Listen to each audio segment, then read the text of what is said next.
Hello, hello, hello. This is Coach Shane. And we're streaming live. Just getting started here. Can you guys see my board? If I slide back. Boop, boop, boop, boop. Yeah, what about if I go all the way back? That's blurry. What if I stand up over here? Then do you see it? Stand back over here. No, it's just getting me.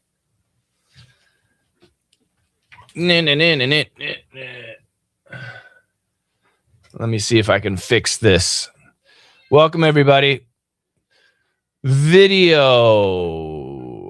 Mirror camera allows you video resolution auto.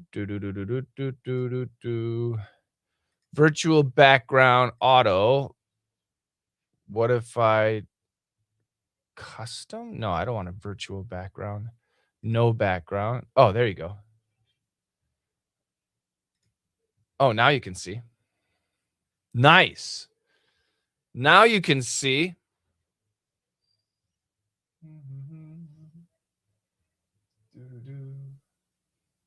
I'm going to talk about a couple of different things today.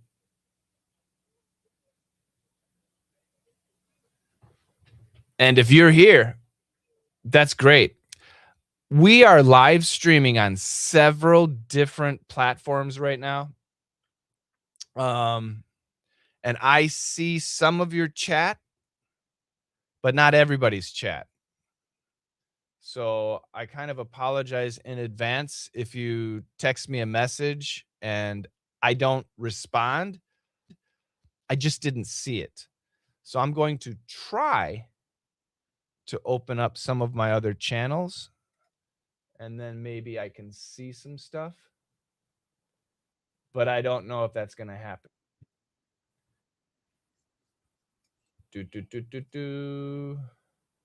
New tab. Thanks for watching, everybody. All right, here we go.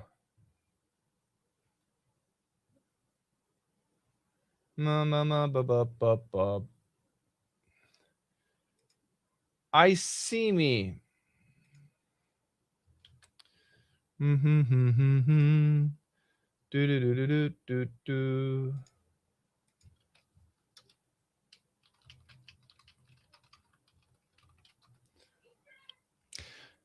All right.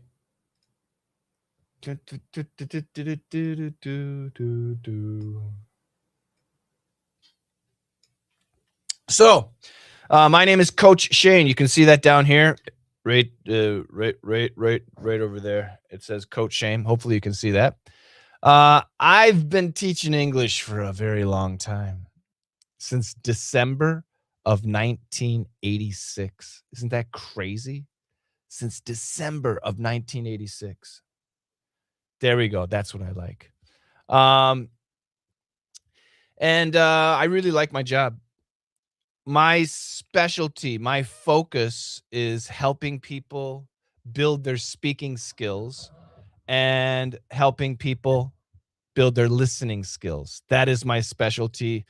And that's what I've done since December of 1986. I know I look so young, right?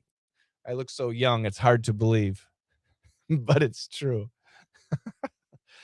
So when you are learning English as a second language, as a foreign language, there are 3 stages that you need to recognize, okay? And you need to figure out which stage are you. And I have it behind me. I'm going to push it over here so you can see it a little better.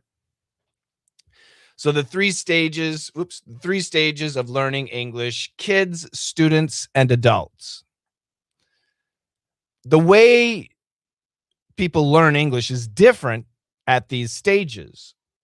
So for kids, let's say you're a mom or a dad and you have children at home. I mean, from babies all the way up to 5, 6, maybe even 7 years old, children learn best by listening first, and then they develop speaking. Listening, just like the way they studied, the way they learned your language, their native language, right? So if you're Spanish, your baby speaks Spanish because you always speak Spanish at home. You speak Spanish, mom and dad, grandma and grandpa speak Spanish, aunts and uncles, neighbors, the store, the television, the radio, everything's in Spanish. The baby is listening to Spanish all the time, and eventually the baby starts speaking Spanish, right? That's natural. And they can learn English that way too. My son Mikey, he speaks poquito Spanish, y dian dian Chinese, and a wee bit French. How does he do that? Because mom and dad, we try to use those languages. We use those languages at home, just a little bit, but it's for fun. And they understand, and they can speak a little bit of Spanish and French and Chinese. It's pretty cool. And we never taught them. We just use it. Now, obviously, we use English all the time, so my sons are perfect in English. But if you want your child to be good at English, then it's on you. As a baby, just use English. Don't teach it. You don't need to teach, just use it. So, for example, you could say, like your baby is drinking milk, and maybe dad, you're drinking coffee. So you could say, Daddy likes coffee, baby likes milk. Daddy likes coffee, baby likes milk. And that's all you have to do. Just simple little sentences. I love you. Sleep good. Are you okay? Did you go pee pee? I mean, just simple sentences without an intention of teaching, just using. Now, moms and dads, be careful. Make sure your pronunciation is good, right? I can help you with that. But for children, in my opinion, that's the best way for them to learn. That's stage one. Whoops, stage one. There we go. Stage two, students. My definition of a student is someone who's studying English and they have to take a test. They will take a test.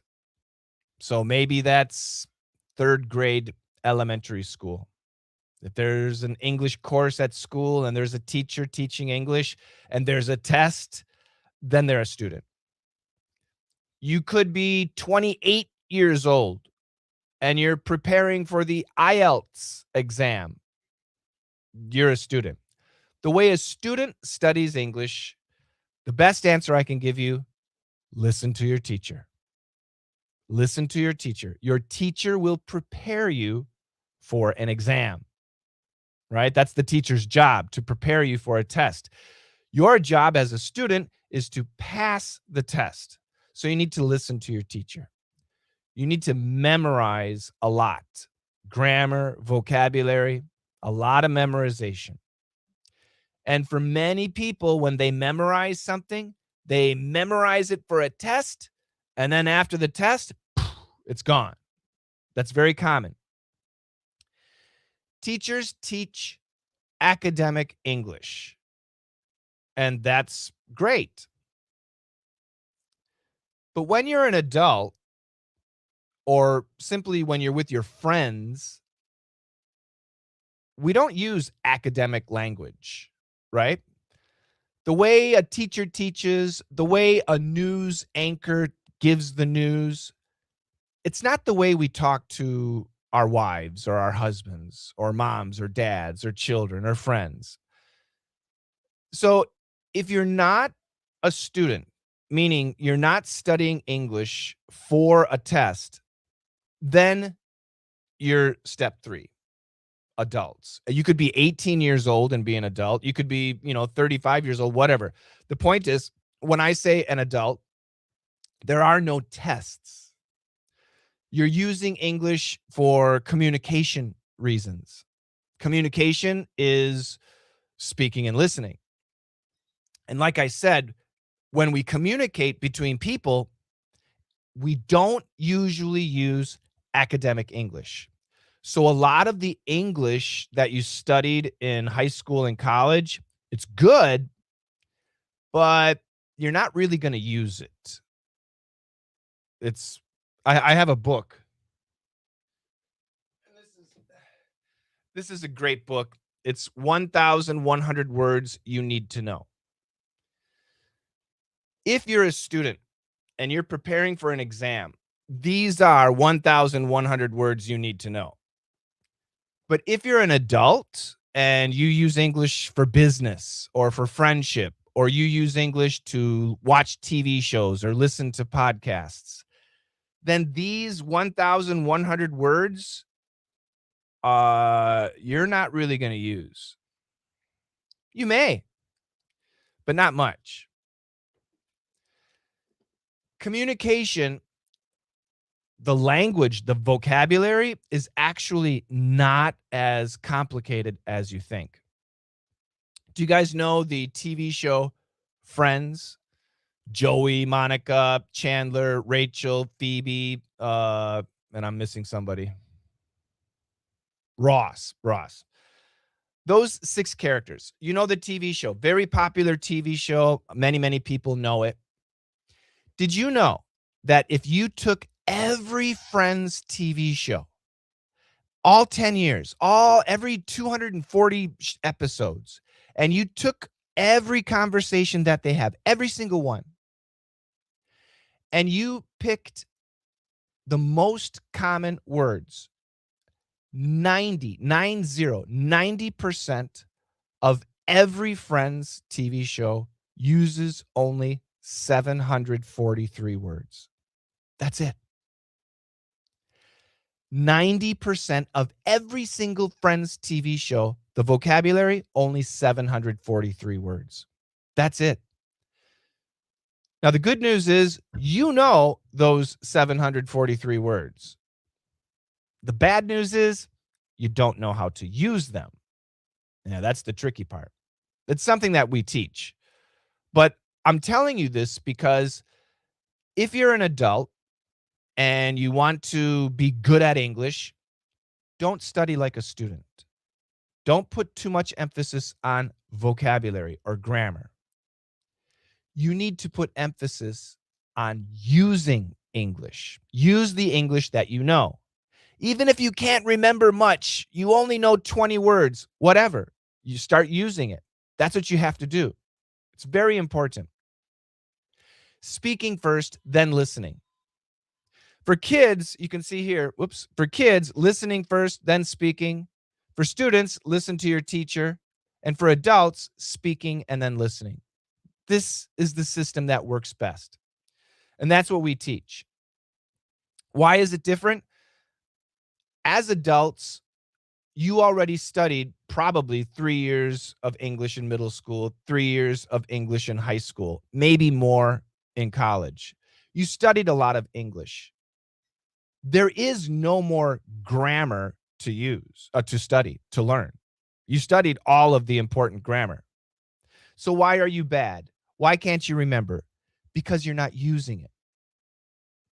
I told you, 743 words is 90% of every Friends TV show. You know those words, but you don't know how to use them. Adults, if you want to improve your English, you need to use it. It's so important that you start using it. I have 2 programs, 2 classes that help you do that. And I want you guys to check those out. They're very, very useful. So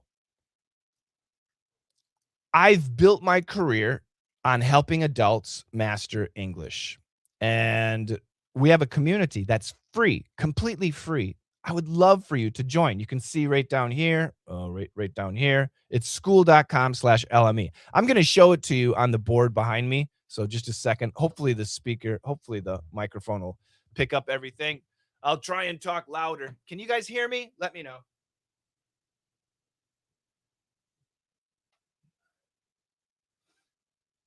So this is my community. It's called Let's Master English. The URL is skool.com/LME. It's free to join. You need an email address. That's all you need. So you can go here, skool.com/LME, and sign up. It's completely free, and I want you guys to join. We have so much in our community. Right now, there's a live class happening, Word for a Minute. This is a live class that we have every Wednesday. Sometimes the dates change, but this is a class where, have you had this experience? You want to speak English, you want to say something in English, but oh, you can't remember the word. Oh, what do you say? This is a class that fixes that problem. It's happening right now. We have so many live classes that are free that you can join and start using English. I'm going to show you the calendar.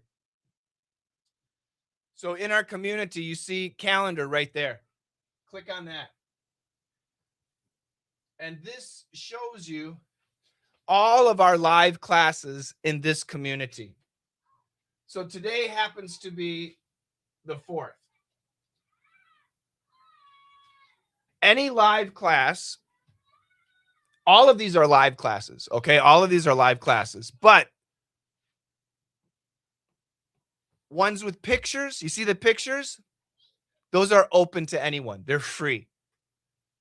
Tomorrow, we have one. This is a speaking class. What about this one? What about this one? This one, this one? No, you got to pay for that. But don't worry. The other ones are free. On Friday, we have three more. Three more. 1, 2, 3. Saturday, Sunday. Every day, we have live classes that you can join and actually use English. And it's completely for free. Join my community. It's an obvious choice. If you need to improve your English and you want to have a place to use English, then our community is perfect for you. Okay, so I want you in there. Now, we do have classes too. We have lots of lessons. If you want to take them, that's great. And actually, I can tell you right now, there's 2 special offers when I live stream. Today, I'll talk about one special offer. You can get speaking lessons and listening lessons for only $8 a month if you want. Only $8. That is crazy. Now, the speaking lessons, they're going to focus on pronunciation. Obviously, that's important.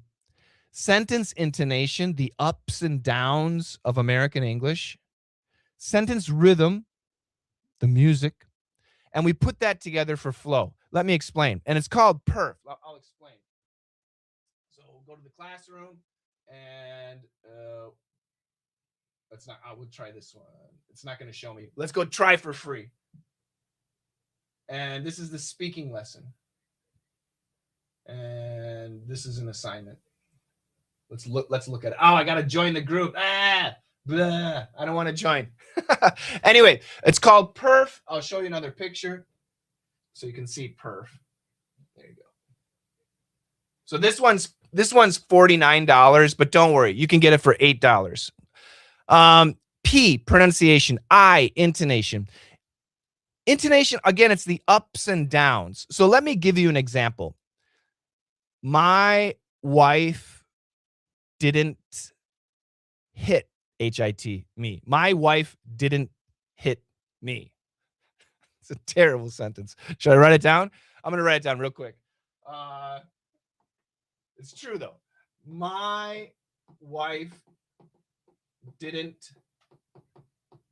hit me. Okay? So it's an easy sentence. My wife didn't hit me.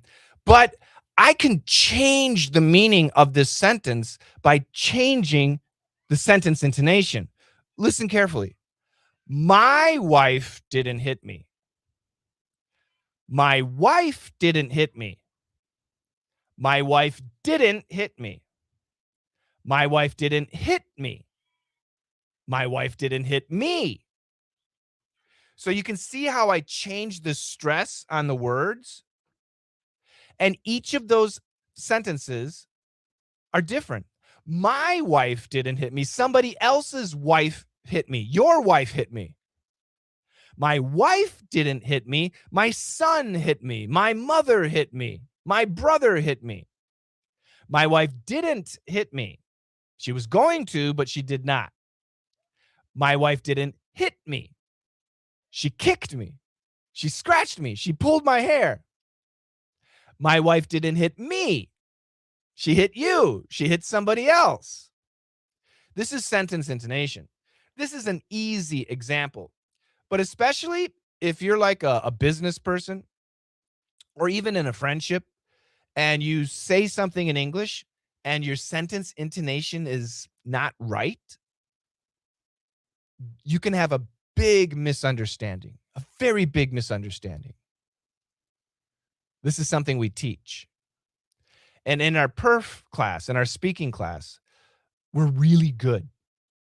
Right now we have thousands of students. And the average student to master intonation, right here, the I, takes 4 weeks. In 4 weeks, you can master American English sentence intonation. And once you master it, you'll never forget. It's like riding a bicycle or learning to swim. Once you learn, you'll never forget. Okay, that's intonation. Rhythm. Rhythm's a tough one, right? Rhythm is the musicality, mellifluousness, the flow. You got a long sentence. When do you pause? Changing the volume. Sometimes we talk loud, but sometimes we want to talk softly. The speed. Sometimes we're excited or we're angry and we speak fast, but sometimes we're tired or depressed and we speak slow. It's the gesticulation, the body language. It's the expressions that you use. It's your eyes. All of this is rhythm. Interesting point. American English and British English sentence intonation, pretty much the same. But American English and British English rhythm, many times it's very different. Why? British people tend to have a mitigated style of speaking, a softer, more polite, very intellectual. It sounds really smart, right? But it's very polite, and not as emotional. Whereas Americans, much more emotional, very direct in our speaking. It's quite different. So I teach rhythm. And like I said, for intonation, it takes about 4 weeks to master. I'm going to change colors. It takes about 4 weeks to master intonation. Rhythm takes about 12 weeks. On average, for our students, it takes about 12 weeks to master rhythm. Again, once you master rhythm, you'll never forget. It's like learning to ride a bicycle or learning to swim. It'll be in you. Now, once you master intonation and rhythm, already your speaking will sound so much better. But the amazing thing is, your listening will improve too, because now you know how Americans are speaking. You'll understand the intonation and rhythm, and you'll be able to understand so much more. It's magic. What about pronunciation? Pronunciation is tricky. When I talk about pronunciation, I like to tell people your pronunciation needs to be clear. It doesn't have to be perfect. You do not have to sound like an American. You can have an accent. If you're Spanish and you have a Spanish accent, cool. If you're Russian, you got a Russian accent, whatever. Doesn't matter. As long as your pronunciation is clear. But your pronunciation needs to be clear. And I'll explain why if you don't know. If you're speaking English, right? You're speaking English to me and I'm listening to you and your pronunciation is not clear, I have to focus and concentrate on what you're saying. I have to be all my attention is on you. That's not communication. I'll explain. As I'm concentrating on listening to every word you're saying, I will hear every pronunciation mistake. I will hear every grammar mistake. I will hear every structure mistake, every intonation mistake, every rhythm mistake, every collocation. I will hear every mistake you make. That's not good, especially in a business or in a friendship. Not good. However, if your pronunciation is clear, when I listen to you, I'll relax. And I'll be thinking about what you're saying, and I'll be thinking about what I want to say. This is communication. If my brain is completely focused on your pronunciation, that's not communication. But if your pronunciation is clear, now I can relax and listen to you. And you know what the magic is? I'm not going to hear grammar mistakes. I'm not going to hear structure mistakes. I'm not going to hear the mistakes. I'm going to hear what you're saying. And now we're having an actual conversation, real communication. This is how important pronunciation is. But how do you fix pronunciation? Yeah, that's really tricky. In my opinion, if you're an adult, right? We're busy. We have a busy schedule. We have life. We have children. We have jobs. We have the weekend. I mean, we're busy. Uh, the fastest way to fix your pronunciation is to have a coach, one-on-one training, one-to-one, man-to-man. But that's expensive, right? Well, no. If you join my community, we have free one-on-one training every Monday, every Tuesday.